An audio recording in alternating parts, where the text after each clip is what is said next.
So this week you guys are going over note-taking and kind of annotating your textbook and figuring out kind of your note-taking style. So one of the common things that a lot of students struggle with is figuring out like what to write down. What am I supposed to write down? What are the main points? Anything like that. So this PowerPoint is going to cover, we're going to walk through 2 different examples kind of for annotating your textbook and then as well as like figuring out your note-taking style.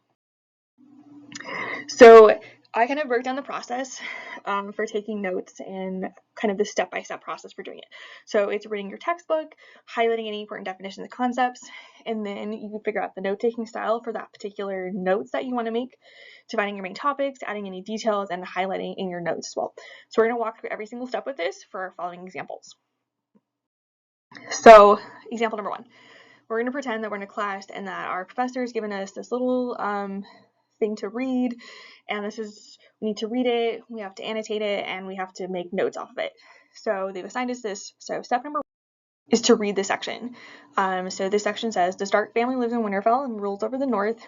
Ned Stark leads the family with his wife Kat and their 5 kids, Robb, Sansa, Arya, Bran, and Rickon. Ned also has a bastard son named Jon Snow. Ned is friends with King Robert Baratheon. King Robert is married to Cersei Lannister, and they have 3 kids, Joffrey, Myrcella, and Tommen. The Lannisters and the Starks don't like each other, but King Robert has asked Ned Stark to be the hand of the king and serve down in King's Landing. Shortly after arriving, King Robert dies, and Joffrey is named king. After researching, Ned discovers that Cersei's kids are Jaime Lannister's kids, her brother. Ned accuses her, Cersei then imprisons him, and Joffrey cuts off his head. War between the Starks and Lannisters begin. So we've read the section, is highlighting any important concepts and words. So I already went through and highlighted some of these you can see in purple. So a good way to figure out kind of what the important concepts are, like how do I figure out what important concepts are? So part of it's the number, how much time you spend on the section. So I highlighted here first, you can see the Stark family here. So the reason I highlighted that is there's this huge like first part of the paragraph spends a lot of time talking about the Stark family, who's in it, different people, their relationships to each other. So that tells us that's a really important point that we need to pay attention to. So I just highlight the Stark family to know that anything related to the Starks is something we need to know about. I also highlighted Ned is friends with King Robert Baratheon.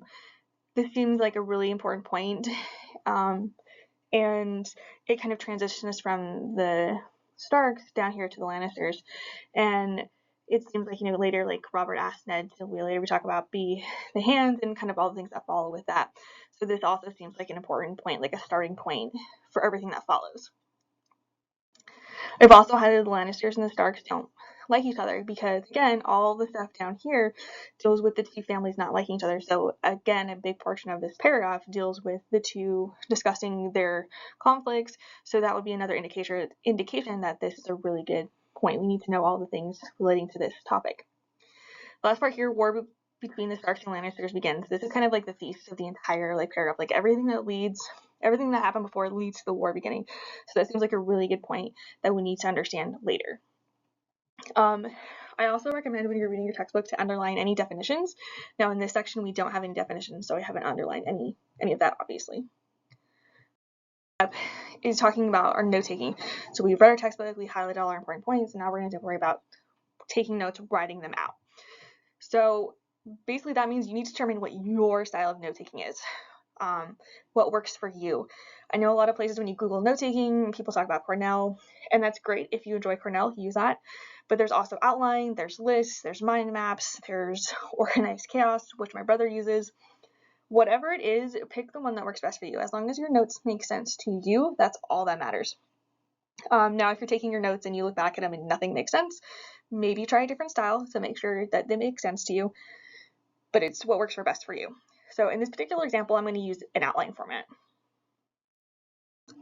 We determined our format, so we're going to define the main topics for our notes.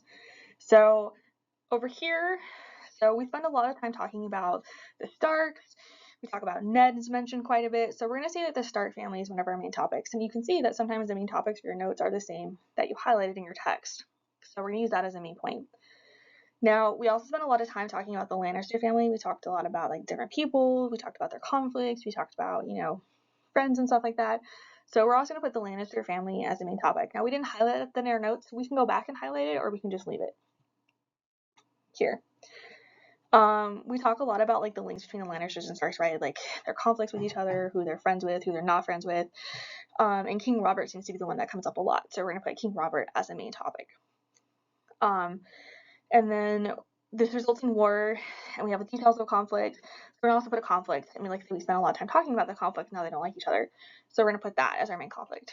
So over here you can see these are the start of my notes. So I've got Stark family, Lannister family, King Robert, and conflict. Now you don't have to put them in this particular order.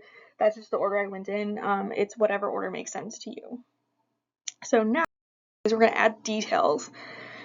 So here in our outline format, we have Stark. So any details about the Stark family will go under that. Any details about the Lannisters are going to go under the Lannister family.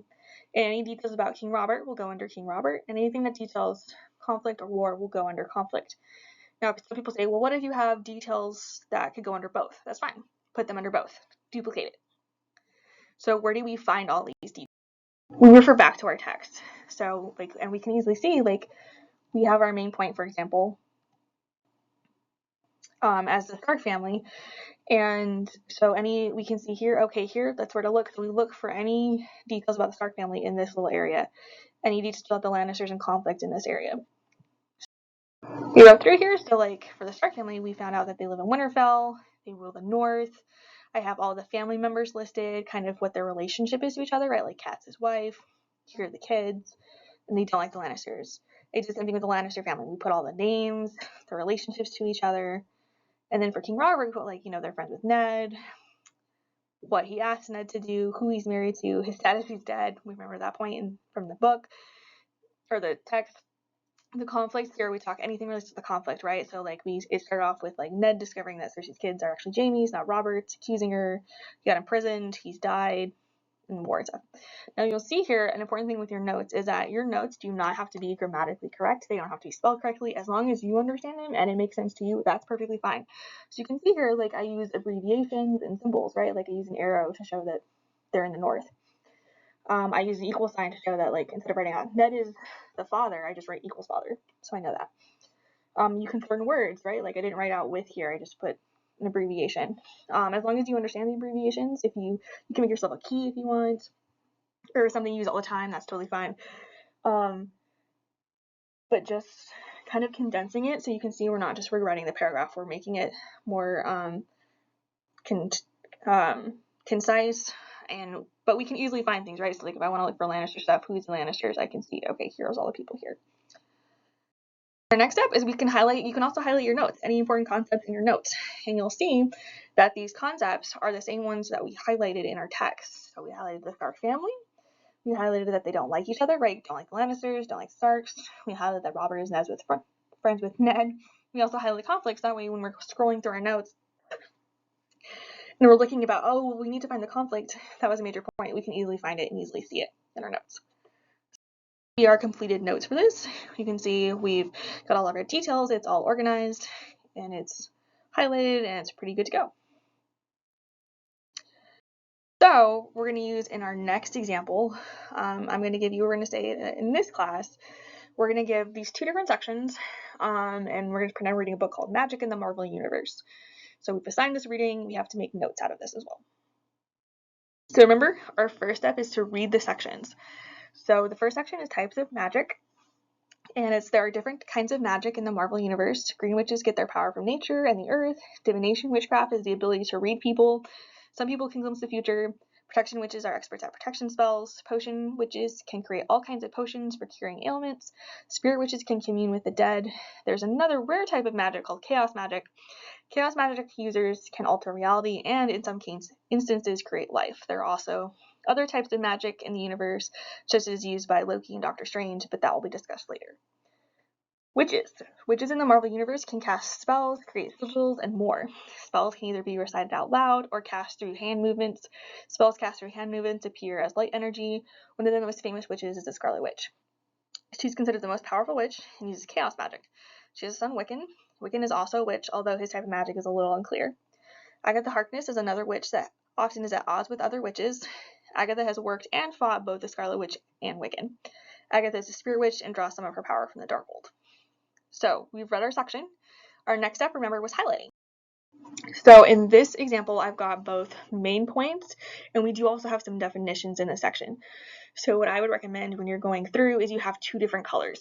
Use one color for main points or important things that you need to remember, and use a different color for definitions. So we're going to focus first on the types of magic section. So I highlighted the title, Types of Magic, because this seems to be like a really main point. It was obviously discussed heavily. We see it referenced later, so this is something we need to know. And then I used a green color to highlight any kind of definitions. So this is basically all this paragraph was pretty much just like, here's some introductory words and definitions. So I highlighted green witches. We talked about different kinds of witchcraft and spells. Now you'll notice I did not highlight other types of magic because our book explicitly says, but that will be discussed later. So I'm going to wait until we get to that section later to highlight it. Then in the witches section, we don't really have any definitions, so I didn't highlight any here, but we did have main concepts. So I went through, we talked about cast spells, create, basically that's kind of like what they can do. That seems kind of like an important point. They talked about, hand movements, how they can do it. And then we also discussed pretty in depth here in this last part of the paragraph of 3 different specific witches. So those seem important points. So we're going to go ahead and highlight the different names here to know that we need to know those names. So we've highlighted our notes. It's easy to find things, pretty good. So our next step is determining your style of note taking. I'm going to read it again. It's what works best for you. And you can play around with it, see what works. So in this example, I'm still going to use an outline, but we're also going to introduce a chart so you can see how different things can be organized. It's still the same process regardless of what style you're using. I went ahead and broke down the 2 different sections, types of magic and witches, so we can easily see each section. This is also another good point to point out to you that, your textbooks are usually broken down into sections like those headings, those subheadings, and those can be nice breaks and titles for you when you're writing out your notes, like, hey, this section here. So it's already kind of broken up for you in your textbook, and you can kind of use that easily for, we're talking about, this particular bone, and now we're talking about this different bone or something like that. So for types of magic, I've got here, there's a lot of definitions in this section. And that's pretty much all it was. So we're going to decide, remember we're using a chart for the types of magic. So we're going to use each line we decide we're going to have as a definition. We're going to have the word and then the definition. So that kind of makes sense. So I put here all of the words we need to know. In our witches section, we mentioned more main points. We have mentioned different characters. So we're going to put characters as the main topic just to kind of see everything overall, and then we can have each character under it so we know, easy to look. We also had a lot of basic background information, right, like casting the spells and stuff, so we're just called it kind of intro information as our main topic. So you can see here for our types of magic, we made our table. We have the magic type here on the left and then our definition on the right.